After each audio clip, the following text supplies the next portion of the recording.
comedians should think like entrepreneurs. Without a doubt. Please expand on that. Well, we don't. We think like broke comics. We think For like sure. broke artists. It's a mindset for and sure. when I learned, well, I tell you what, when I was doing my stand-up, I was also teaching comedy traffic school, and which is a group. I recommend this for any comic who really wants to have a captive audience. First of all, you're working as an MC.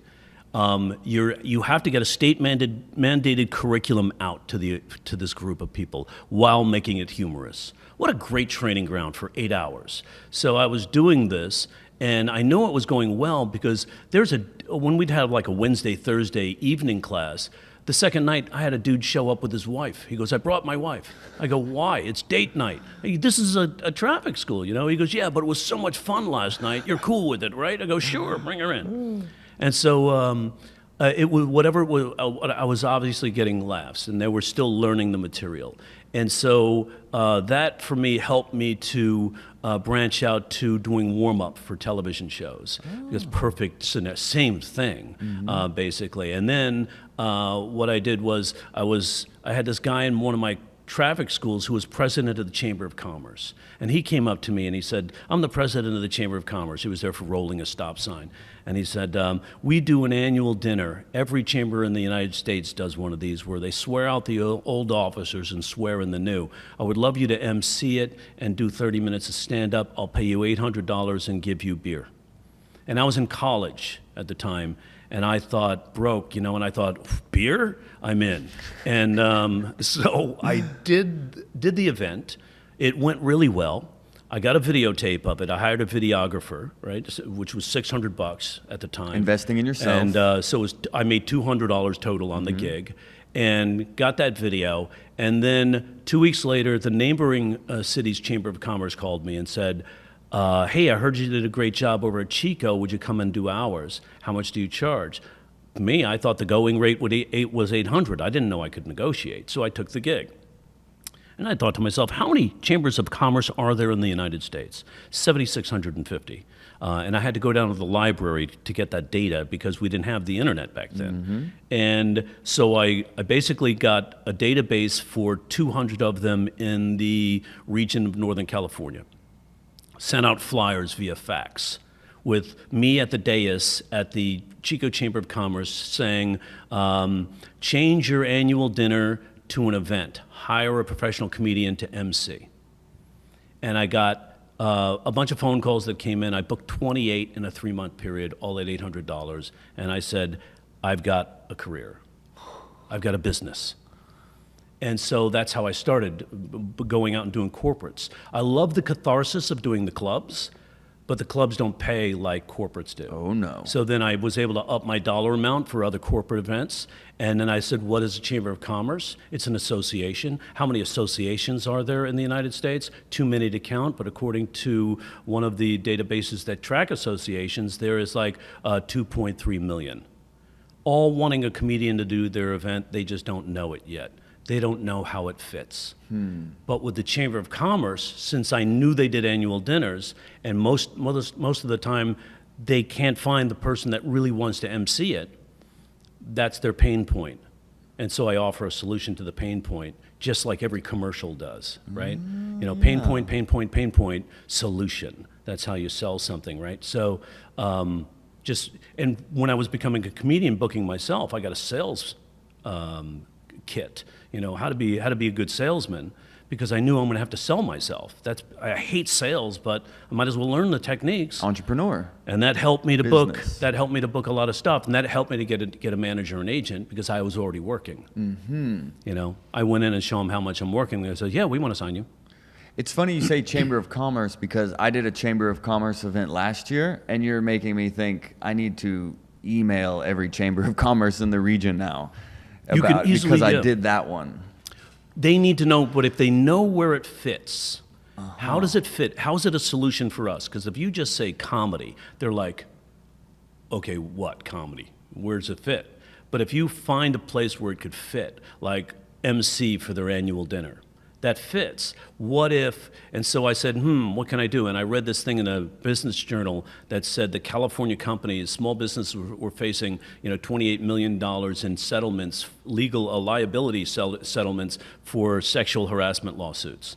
And so I came up with a 20-minute routine on how to alleviate sexual harassment or how to recognize it and alleviate it. You got to know what it is first before you alleviate it. And I prepared it, a humorous sort of thing, basically a stand-up act with a speech, so information laden with a lot of humor points built in. And then offered a free luncheon to the Rotary Club.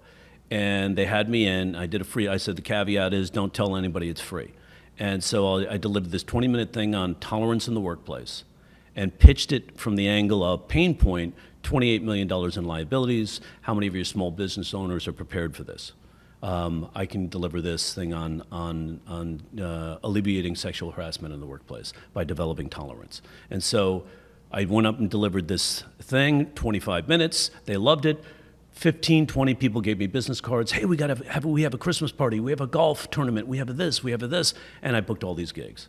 So they came to me with that, It sounds like comedians thinking like entrepreneurs means think outside of just the comedy club structure. Yeah, like, absolutely. Where else can you apply this public speaking skill? I mean, starting your own show is a way. Yep. But also there's events everywhere. There's birthday parties. There's family reunions. Like think outside of, there's the old school where but you got to rise the ranks of the comedy club. But it's like the business of comedy is way beyond just trying to MC feature then headline a comedy club. So far beyond. In fact, and just a little note, I don't say any of this to brag because money to me is just a result of you doing something positive. It really is. I think if you keep it that way, you never have the ups and downs of success and failure. You have the joy of doing the work for the sake of the work.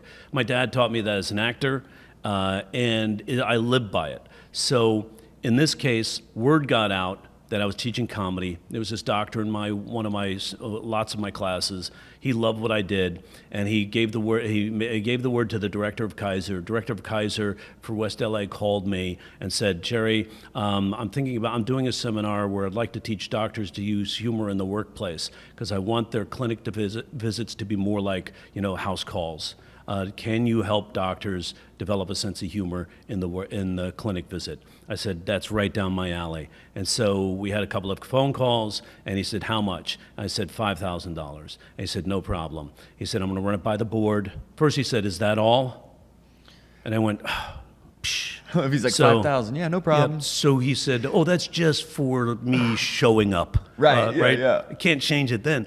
But what happened, they passed on me.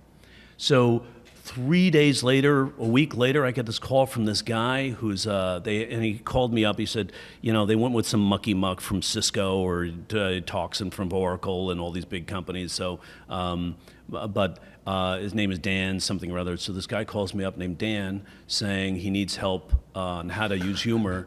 Can I coach him on that? Because he's got a speech for Kaiser where he's talking to 200 doctors in the morning, 200 in the afternoon, and they're paying him $40,000. 40? $40,000. So I said, I can help you with that. He goes, how much will that cost me? I go, $5,000. Because I wanted to make back the money I lost. So he agreed, and he was miserable as a student. He was arrogant. He refused to adapt things and learn. Jerry, I don't need to self-deprecate.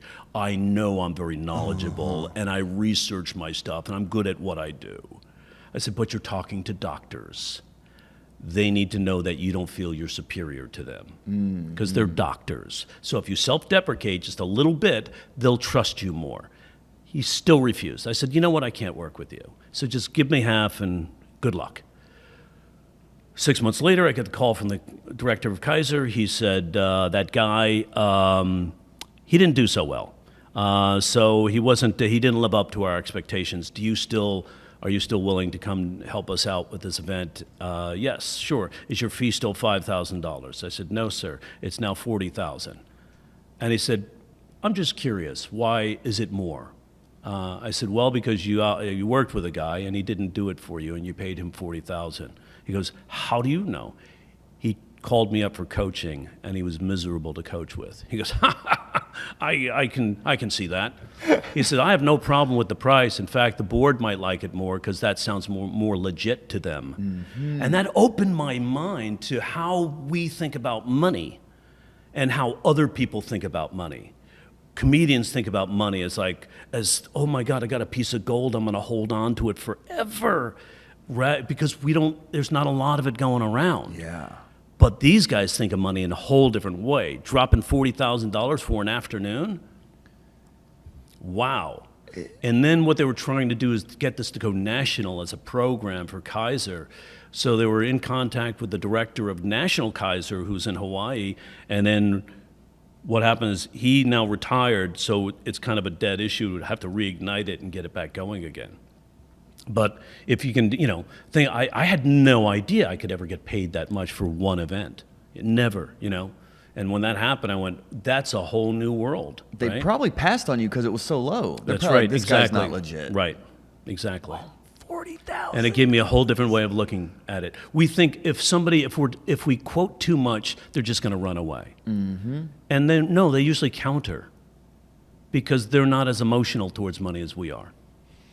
Yeah, we're like, $50 and chicken wings? Okay, yeah. How far? Yeah. 5-hour drive? Yeah, I'll do it for the Yeah. experience and the mic time. Of course. And I did a lot of that stuff. Always, I drove for, just to get the mic time somewhere, encounter a new booker, do something for free. Oh, of course. Yeah. I used my because I had kids. I used my